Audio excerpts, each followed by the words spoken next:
To start off everything, I'm a widow and have 3 children, but in this post I'll be focused on my 2 youngest daughters, Leah, F14, and Maya, F18. Fake names of course. For little background, Leah was raped by 4 men back in December. How this incident accrued was Maya threw a party while I was working the night shift, and 4 of the boys that were attendants at this party assaulted Leah. It's been devastating to say the least. Leah has lost all of her spark and quit cheer. Plus on top of it, she opted out of her freshman year by just continuing to do courses online. She doesn't sleep in her room anymore but with me, and just wears my late husband's hoodies all day, and I feel so helpless as a mother because I don't know how I can help her. Throughout the investigation a lot of things came out regarding Maya's part in this. She did not set up her little sister, however I feel like she severely neglected her, and all of this could have been avoided if she just followed my rules. I never approved a party. I left in her charge of watching Leah, and before you guys say well you're her mother, it's not her job to watch your kid, but the thing is, it was her job. I pay her really well to look after her sister while I work nights. It's been an agreement we had for years. Leah is not special needs in any way. The only thing I asked of Maya is that she makes sure her sister does her homework and gets to bed at a reasonable time. The men that assaulted Leah, Maya invited herself. She knew them personally and knew they had affiliates to gangs and did not care. Instead, what I found out in this investigation, she tried to put Leah with one of these boys and Leah was not interested. This boy was harassing Leah all night, trying to get her to kiss him. Then Leah had enough and went to her room, and the moment Maya left the house to go to McDonald's, that same boy and his friends went up to my daughter's room and raped her. The worst part about this to me is that people that were at the party heard her yelling and did not do anything but just assumed a couple was arguing upstairs. We didn't know what happened until the next morning when the party was over. Having her do a rape kit was traumatizing for her and probably the worst moment as a parent for me. Then couple weeks later she tested positive for a curable STD. My baby has been so broken ever since, even though they did get those boys and all 4 pleaded guilty because they had evidence on their phone. But it's still so extremely hard for Leah right now.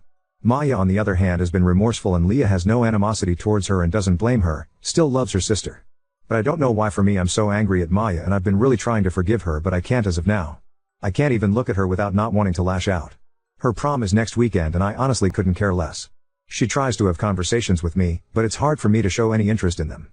I don't hate my daughter, I still love her. But I just have strong dislike for her right now. I've been reading self-help books trying to learn how to address this properly. I feel like I can't open up to anyone about this in life. I guess this may be cry for help as a mother.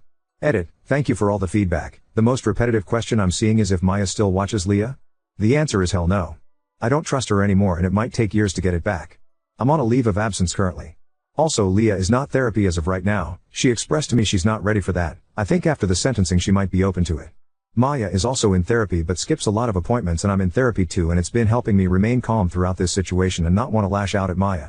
But the number one advice that I'm seeing in here that I'm strongly considering is sending Maya to my parents' house for a while and get some space from her. Sorry, quick second edit. For the ones asking if Maya is in a gang, to my knowledge she isn't. The most I have ever caught her doing was smoking some pot and vaping. I also don't want to think Maya would ever intentionally set up her sister to be brutally assaulted. So I'm leaning towards Maya genuinely was being plain neglectful that night. Also I feel like it would have came up in the investigation if she intentionally set up Leah. Also the boy Maya was trying to set Leah up with was 17 at the time. He's 18 now and the other 3 were grown men. Update 1. A lot has progressed in the past couple of days and it would be only right to update you guys on what happened and get some advice from you guys regarding everything. But to answer multiple questions I received from my last post about why hasn't Maya been further punished. To put it quite simply, Maya was arrested the night of Leah's attack. She was charged with felony child endangerment and 2 misdemeanors. The judge was very nice to her and made her pay a $2,000 fine, 60 hours of community service and 3 years probation. Plus I took her car, but after this update, I maybe should have given her a harsher punishment. But back to the update. TLDR at the bottom. On Thursday afternoon, me and Maya got into a fight. The dispute happened because Leah came to me virtually upset and on the verge of tears. Because 5 people messaged her that day, expressing condolences about her attack. Leah has been very clear she doesn't want anyone that she knows to know that she was the victim of the attack. Upon further investigation it turns out Maya told a group chat of 27 people that Leah was the victim. Leah vocalized to me how humiliated she feels and that she can't ever go back to school next year. I of course then go confront Maya about it. She kept saying I was overacting and that Leah was being dramatic. I tried to reason with her to see how she hurt her sister and she did not see the issue. She stopped me off mid-lecture from me and said, "Jesus Christ Mom, you need to let her deal with this shit instead of always rushing to her defense. Leah is not different from other women in the world that deal with rape, at least they don't make it their entire personality like she does. Also, she's fine." I literally overheard her talk to a boy on the phone last night. It just clicked for me at that moment that she was not actually remorseful at all and that I just witnessed her mask slip. I just responded with "pack your shit up" and that she will be staying with my parents until I allow her back. That's exactly what she did. But the next morning I got a text from Maya to meet her at her therapist appointment that was later that day. Looking back, I wish I had never gone because her therapist majority of the visit only saw her POV, but at the start of the appointment, it opened up with Maya apologizing and explaining her thought process of why she told her friends, and it was because she was venting. Plus she didn't think of it as a big deal because it's public case that was on the news, and Leah seems fine these days.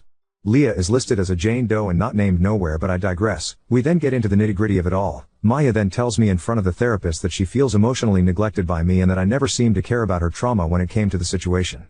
Which is for her is having to stay in jail for a weekend and losing one of her friends, which is one of Leah's literal rapist. I wish I can say I'm joking, but I'm dead serious. We were talking about that for the first 30 minutes. Her therapist was guilt-tripping me for not being more emotionally there for Maya and that I should try to see as her mom since their father is no longer with us. But call me an awful parent, but I don't want to be emotionally there for Maya if it involves me having to help her mourn the friendship of the person that ruined her sister's life. The therapist was on one, especially since she kept referring to what happened to Leah as an accident, or that Leah seems happier these days because that's what Maya has been telling her, when Leah is quite literally high off antidepressants and still scores extremely low on the mental health evaluation. But I finally just had an outburst. Feel free to skip over the next paragraph, because there is a massive trigger warning. I get very graphic here. But I'm just reiterating what I said. What I said to both Maya and her therapist was, I think it's kinda disgusting that the two of you are refusing to acknowledge Leah's trauma in this and keep referring to it as an accident. You spent a weekend in jail, while your sister was in the hospital suffering from something your friend did to her. Ironically enough, if you ever listen to Leah, she has said that friend of yours was the most violent towards her during the attack and was the catalyst for the majority of injuries she sustained, including strangling her. So for you guys to sit here and berate me for not caring that you lost your friend because of something terrible your friend did to your sister is absolutely disgusting.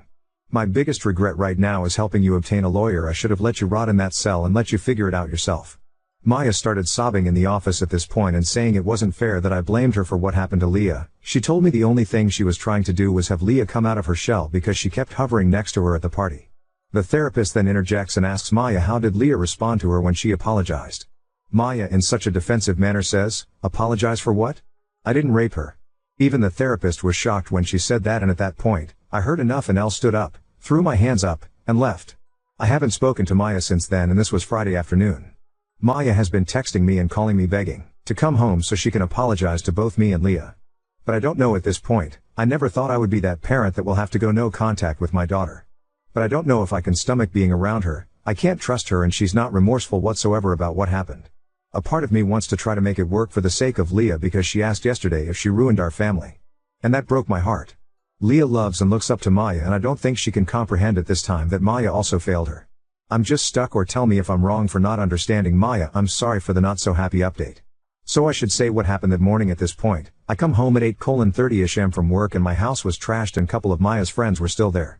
I of course argued with Maya for a bit about throwing a party, and then I go check on Leah and she wasn't in her room, but her sheets were bloody, so I thought maybe it was time of the month and that she was showering or sleeping in my bed. But when I checked my room I did not see her. I started calling Leah and her phone did ring and I heard it come from my closet. It's a walk-in, and I see her wrapped in a blanket like a cocoon. I then shake her to wake up and she wasn't waking up, and I then try to unwrap, and that's when I noticed her scalp bleeding and I saw abrasions around her neck. So I started screaming someone call 911, and Leah starts waking up in the ambulance and she starts crying, and the first thing she told me is Maya's friend raped her and that she can't get up because she's in so much pain. When the police and ambulance show up, and I honestly didn't care about Maya in that moment, all I told her was to be honest with the police and she should be fine. I didn't know what I know now at this point. They take her to precinct and the cops interrogated her, and after getting a medical report for what happened to Leah, they decided to charge her with child endangerment. I did not see Maya's reaction to when they told her about what happened to Leah. But when she saw Leah once she got out of jail, she gave her a big hug, and I thought it was a sweet moment. The only red flag that stands out to me from that time is, Maya did not cooperate fully about giving out names because she said she forgot. Luckily DNA results from the crime scene and on Leah, which all 4 of Leah's rapists were already in the system for other crimes. One even being on probation, so they were easy to find, and it was dominoes effect after that. So my oldest is my son. He got married a month before everything went down, and I didn't want to drag him in too much about Maya, because I want him to enjoy the newlywed phase with his wife. Him and his wife are very supportive, and his wife takes Leah all the time for sleepovers or just to get her out of the house. Update 2.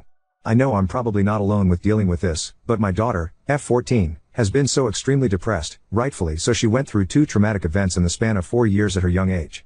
She was sexually assaulted back in December, and she lost her dad 4 years ago. I just remember when I was 14 I felt like the world was against me, and I had both of my parents on my side, and I never been through an assault, so I can't comprehend what she's going through right now. This morning I overheard her crying in the bathroom, and I asked her if she was fine, and she quickly said she's okay. It just makes me feel so helpless as her mom that I can't help her or take away any of that pain she's feeling. I can't even fully relate to her. Because I haven't been sexually assaulted before and both my parents are still alive. So I feel like I'm a horrible mom because I can't guide her and help her with the situation at hand. I feel like as a mom I should have all the answers and I don't.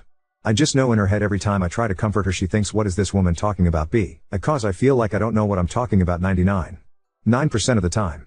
So any other moms that can relate, please drop some helpful tips. I have 3 kids, M24, F18, and F14. My late husband died very unexpectedly 4 years ago due to COVID. He didn't have a will, but we had a life insurance policy that provided a $360,000 death benefit. As his spouse, I received the full amount. I decided to divide the money 4 ways. I would get $120,000, and each of my 3 kids would get $80,000. At the time, my daughters were both minors, so I told them they could access their full amount when they turned 18. However, if they ever wanted to do something pricey, I would allow them to use some of their share. Most of their needs were taken care of by me. My son was over 18, so I gave him his share right away. This arrangement was a verbal agreement, and I intended to follow through with it fully.